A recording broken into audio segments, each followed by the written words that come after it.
My old Toyota was barely hanging on during my trip to work that day. I probably should have just asked around, maybe arranged a carpool, or even just called in sick, but I was hoping it wasn't too far gone. It was approaching the end of the month, and the last thing that I needed was to miss a day of work when rent was coming due. Though the job paid pretty well, I still mostly lived paycheck to paycheck. I managed my money well enough, but things weren't always easy for the working man who never managed to achieve anything further after graduating high school. My home life hadn't been the most stable over those years either, so I never was the most attentive student. There were times that I even believed that I would never see the other side of those times with my sanity intact, but life got considerably easier after I was able to move out of my childhood home. My old beater of a car was struggling like hell when I pulled into the parking lot of my job, but I kept my fingers crossed that I could still get home after my 8-hour shift had ended. I had been ignoring the check engine light for a while now, but it hadn't been struggling until that Thursday afternoon. I live a good 40 minutes away from my job, but the money was decent enough to warrant the commute. Still, I shouldn't have continued to procrastinate in getting my car looked at. It was my lifeline after all. I suppose I was hoping to avoid the likely high cost of whatever repairs it would need, or having to take time off of work to engage to get it fixed, so I just continued to cross my fingers and roll the dice. Naturally, of all days for this to happen, my relief called in a little after 10 to let me know that it would be a few hours late. Caleb was a friend who works in another department, and he had already offered to give me a ride home if my car went crank since he lives out my way. Unfortunately, Jackson running late guaranteed that my only option would be to put my faith into my rugged, old Toyota to get me home at 2 in the morning when my now elongated shift would come to an end. I snuck out during my breaks to check things out, but I wasn't the most well-versed in automotive problems. I looked up a few videos to narrow down what could be causing the engine to stall, smoke, and backfire from time to time, but most of my research indicated that I would need a replacement, or at least 2, to which I currently had no access to. I told myself that I would not procrastinate any longer on getting someone to look at it if I could just make it home safely that night. As almost was entirely too predictable though, Jackson did not stroll in until a little after 3. Yeah, he apologized for the inconvenience, but it felt more like an obligatory statement than a genuine one. Maybe I was just a little bit pissy about having to work over, while frustrated about my uncertain trip home so late. Regardless of my irritation with the situation, I was finally ready to approach my near-death sedan in hopes for the best. It didn't help my circumstances that it was in the middle of November, and the 32-degree temperature and bitter wind were already biting into my skin by the time that I reached my vehicle. Between the cold causing my goose flesh to shiver and the uncertainty of whether my car would crank or not making my back tense up, I was far from a happy camper. My hand was shaking like hell while I attempted to slide my key into the ignition switch, but I finally made contact and gave it a turn. It took a few tries, forcing me to worry that I would flood the engine, but before too long, my rust bucket was humming, to which I let out a grateful sigh in return. Hopeful that my journey back home would go smoothly, I took advantage of the deserted roads and pushed my pedal down to make the trip in my iffy vehicle as short as possible. If nothing else, pushing past the speed limit got me a little closer to my destination before the engine let out a loud popping sound, followed by a high-pitched squeal while steam billowed out the front beneath the hood. I'd love to tell you that I inhaled this with dignity, but that was far from the case. As I guided my deceased piece of shit to the side of the road with a complete absence of power pushing the wheels, I yelled out every single variation of the word fuck that my brain could conjure. I slammed my fist against the steering wheel and the ceiling of the car, still screaming obscenities with every single swing. By the time I was done with my rant, my face was flushed, my hands were swelling. If nothing else, it warmed me up considerably. I popped the hood, which caused more steam to burst out into the frigid night air. I slipped on my work gloves to be able to flip the latch to release it all the way, but it was hard to see anything through the fog that it was erupting from my engine. The cold weather only served to make it even thicker.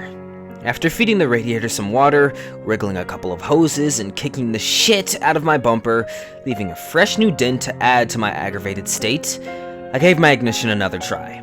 It wouldn't even attempt to turn over. I just sat in my driver's seat for a while, thumbing through my contacts in search of anyone who might be up this late, while puffing away on a freshly lit cigarette. I've never tried Uber or any such service in the past, so I was unsure if they still operated at this hour.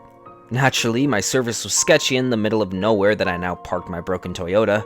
No Wi-Fi, no mobile data, 1 bar of service. Yep. The fates were not in my corner on this bitter, cold night. With a heavy sigh that made my breath mimic the steam that still drifted from under my now closed hood, I snatched the backpack from the passenger seat and began my long walk home. It was around 4 in the morning, and I would have already been in the warmth of my house had my car decided not to just break down. I was still muttering curses under my breath over the first couple of miles of my trip. I had my hands buried deep in my jacket pockets. I wish I had thought to wear something thicker when I headed out to work, some 12 hours ago.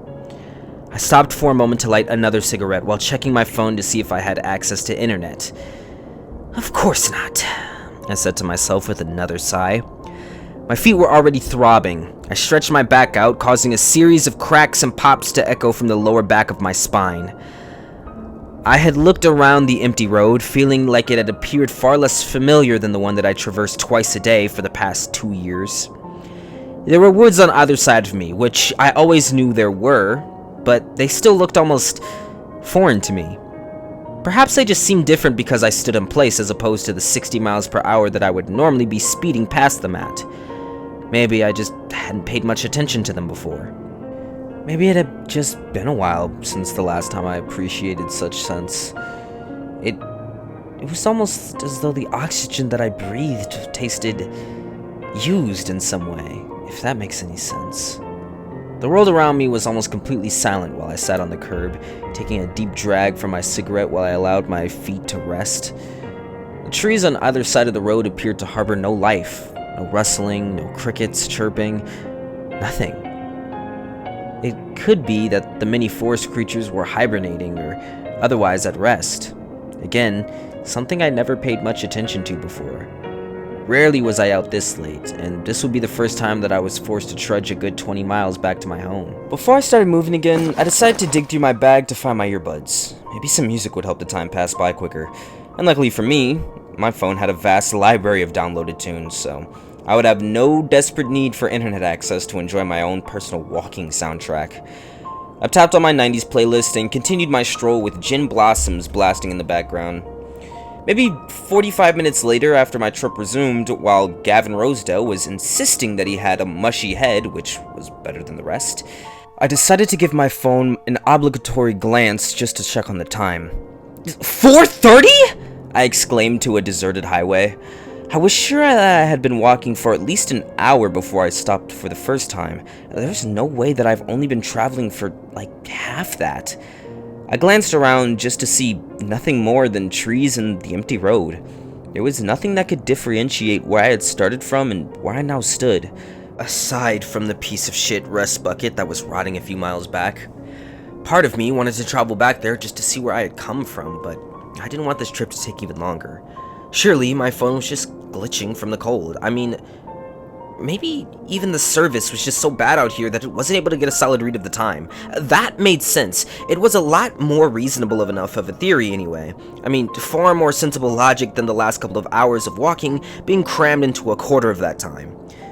Once again, I began my saunter with a freshly lit cigarette and toed the wet sprocket in my ear holes. The chilly air was biting into my skin, and now my shoulders were so tensed up that I might as well have just left the coat hanger in my jacket and threw it on before leaving my job in the dust. Every few minutes I glanced at my phone just to see that the time remained unchanged. I kept going, regardless of the unmoving digits on my screen, assuming that this only proves my theory that it was nothing more than a technical issue. I continued to glare at my phone until another minute finally passed on its face, which felt like it took a good quarter of an hour to my eternal clock.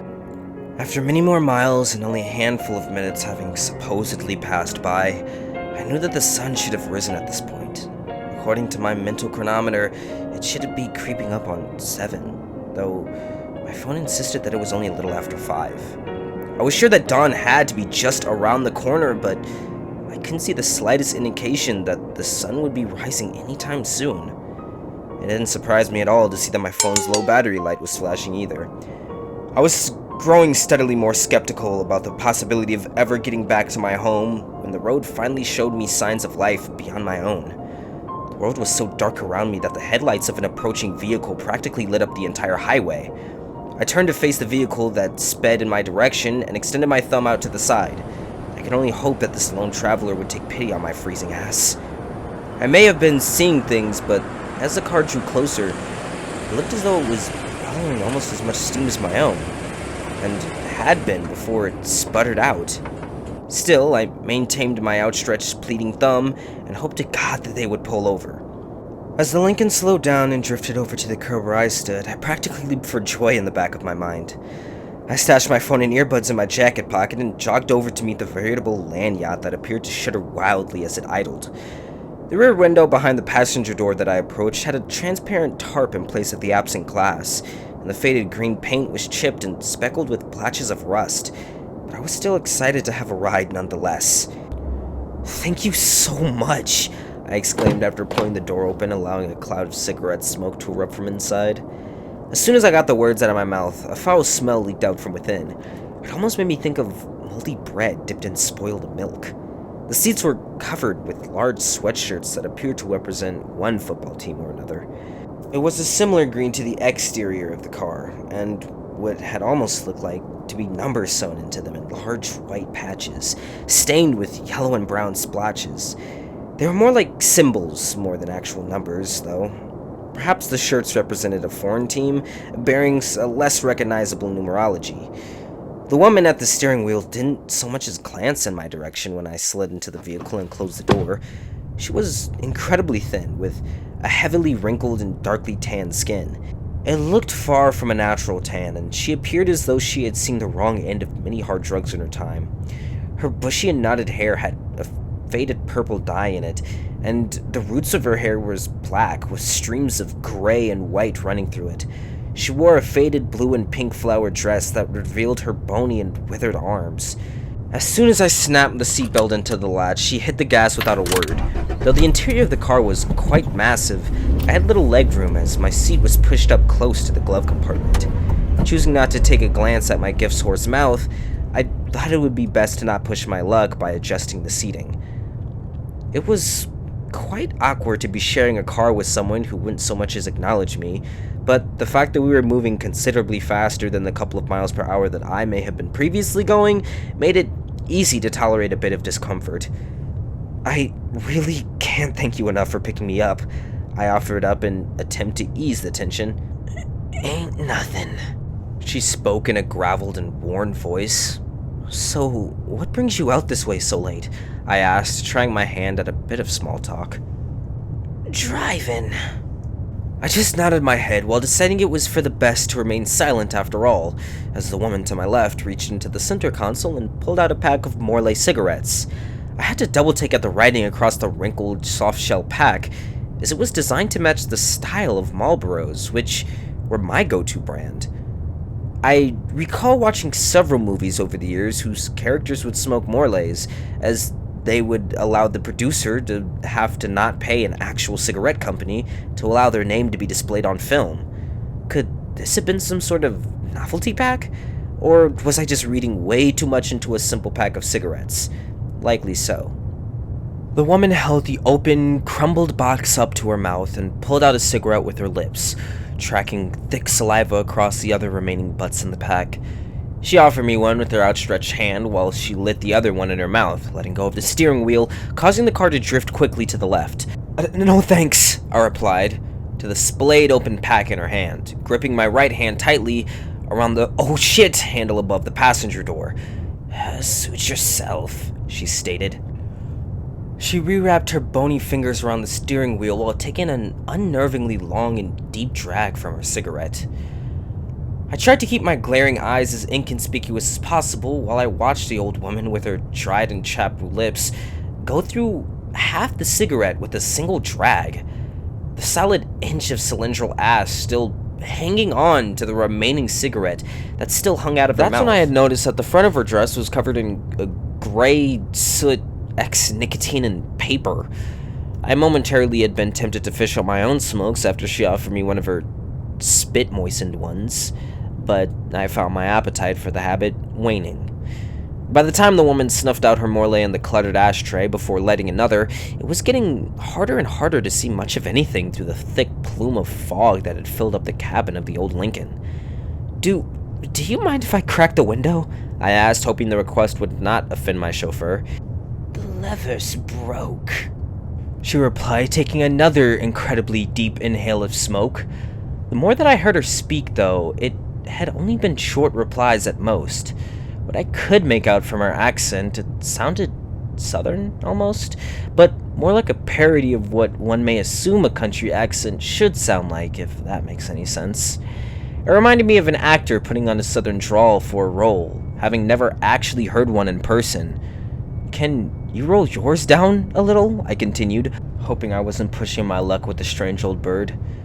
"This one's broken too." She jiggled the handle for confirmation. Oh. "You can get out if it's bothering you," she stated with a shrug. In all honesty, I considered it. We had already been driving for a good 10 minutes or so, and surely I wasn't that far off now. Still, the thoughts of getting back into that freezing air versus just a little while longer muffling my coughs and trying my best to avoid breathing in that awful smell would remain an inner debate for a while. "No, it's okay," I replied, still unsure if this was the right call. I didn't mean any offense. I really do appreciate the ride." She shook her head side to side while muttering something under her breath. We sat in silence for some time while my driver chain smoked one after the other. I could hardly breathe after 10 minutes went by, but I knew that we had to be getting closer to my destination. This road was a straight shot to the town that I lived in, and my home was only a few miles past the city limits. Though I couldn't see a damn thing through the smoke that engulfed the speeding car, I was certain that I should be within tolerable walking distance of my house by this point. I was beyond ready to get away from the foul stench and breathe in some fresh air, not to mention that everything just felt a little bit off. From the cigarette pack to this phony accent, sure, I could be overreacting to easily explainable things, especially with how exhausted both my mind and body had grown, but I wanted nothing more than to get out of this car and away from this woman. "If it's cool, I think this should be close enough," I said, breaking the silence that was almost as suffocating as this thick fog. No reply. "I can just get out right here if you don't mind pulling over." Still, not a word. "I sincerely can't thank you enough for getting me this far." Was she even still awake? "Ma'am?" Nothing. All I could see was the flicker of light when she would take another deep drag of her cigarette. All I could hear was the rumbling of the engine, the tarp flapping in the wind behind me, and the tires occasionally bump over the reflectors in the central line of the road.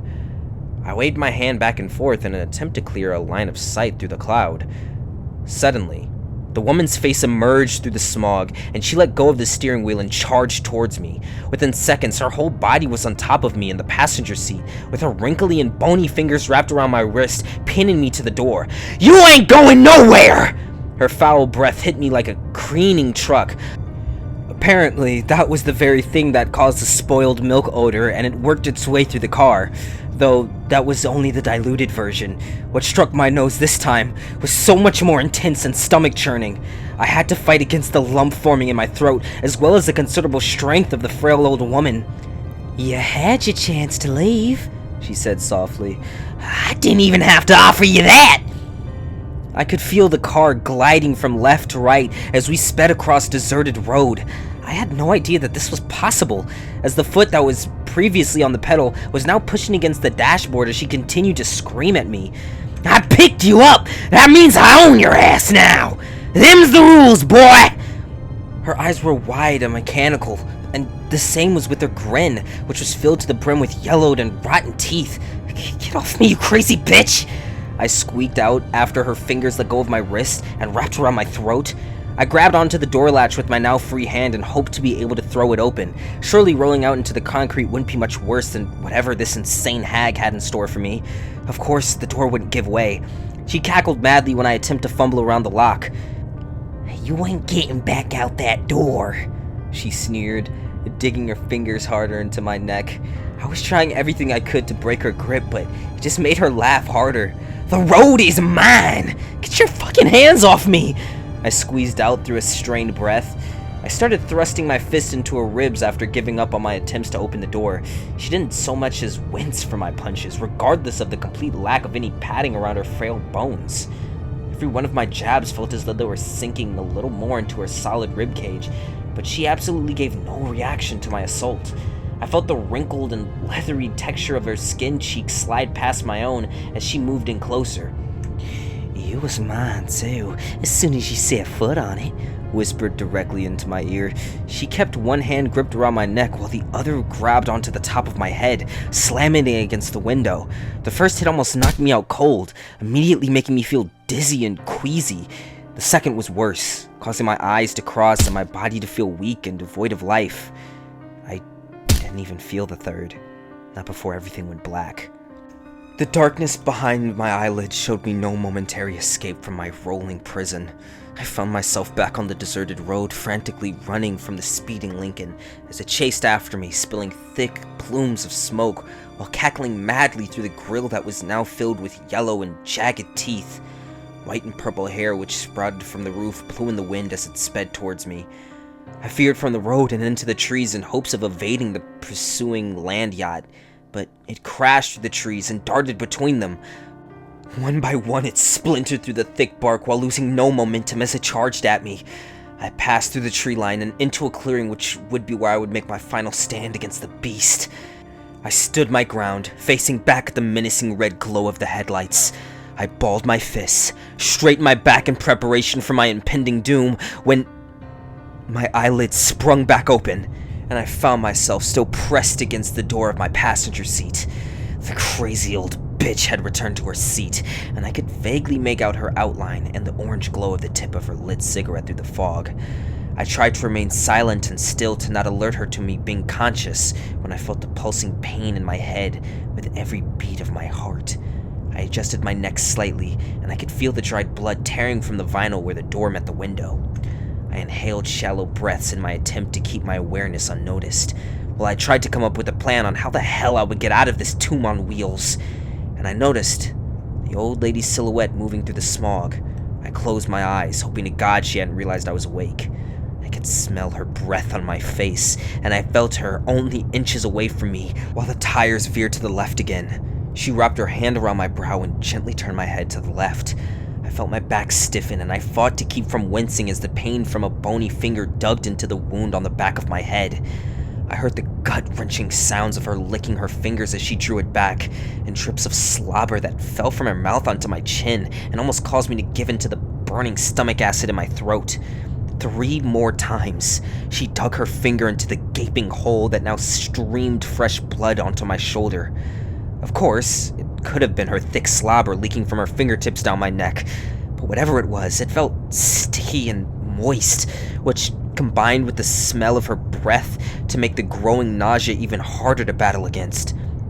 "God damn, you taste good," she moaned before running her tongue down my jaw from my temple. It was taking every bit of self-control that I could muster to not audibly gag while the wretched harpy continued to sniff my hair and lick my face. The trails of saliva that she left in the wakes of her slurp reeked as much as the smoky plumes of foul breath that she kept panting. Finally, she moved away from me, presumably back to her seat at the steering wheel, as I felt the car reposition itself into the proper lane. I slowly cracked my eyelids before committing to opening them fully. Once again, I could see her shadow through the fog of the burning cigarette in her mouth. She was still uttering light moans and smacking her lips.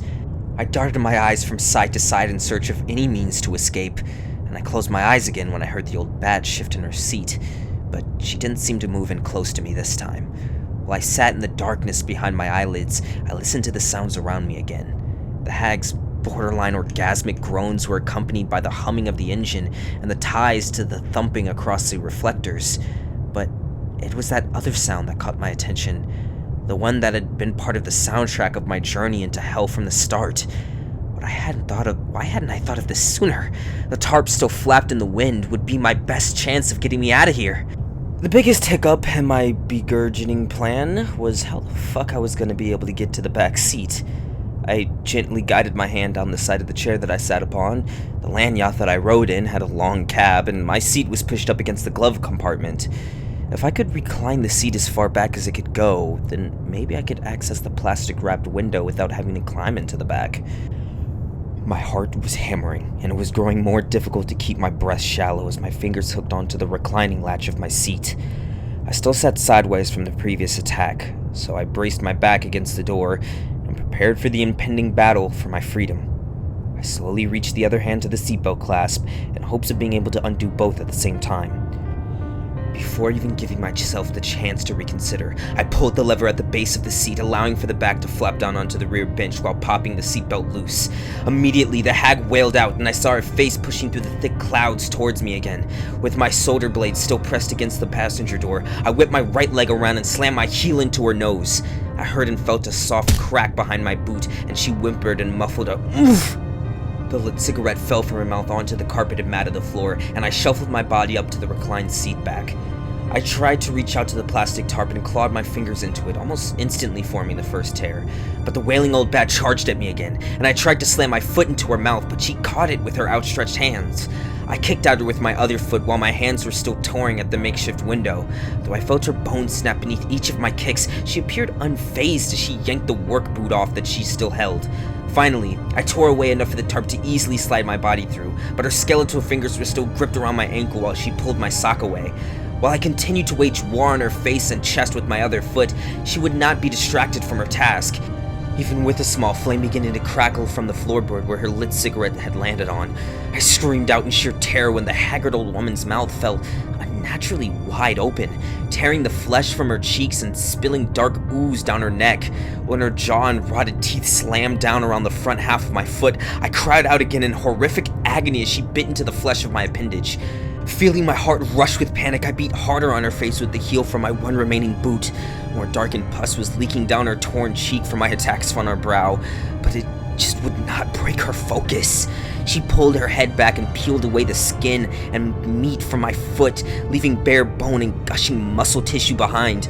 I fought against the shock that threatened to paralyze me with the blood that spewed from the grizzled fibers, allowing me to slip my ankle from her grasp. Everything became a blur as my senses began to betray me, but somewhere in my cluttered mind I knew I had to continue my efforts to free myself from this horrendous beast of a woman. With one final kick directed at the mouth that still chewed on my dismembered foot, I pushed myself further back into the reclined seat. Refusing to allow another chance to swoop in, I wrapped my arms around the top of the open window and pulled myself out of the speeding Lincoln. My right shoulder was the first thing to slam onto the hard concrete. I felt it dislocate, with my collarbone snapping like a dry twig. The side of my face scraped against the ground before my hip crashed down, bringing my knees cascading behind me. I was aware that more bones were breaking as my body spun and rolled across the ground on the gravelly surface until I finally came to a halt where the road met the grass. I blinked rapidly against the morning sun shining down in my eyes, which had only looked into shadow and foggy darkness for so long before my mind faded into black once more. By the time I came back to my senses again, I found myself strapped down and speeding across the road once more. I was momentarily terrified that mad bitch had swerved back to retrieve my broken body from the ditch. My heart settled back down when I realized that I was in an ambulance. I would find out later that a passing driver had noticed my beaten body on the side of the highway and called in some help. For the most part, my injuries could have been a lot worse. I had cracked ribs, a shattered collarbone, a dislocated shoulder. My left arm and leg were broken in multiple places.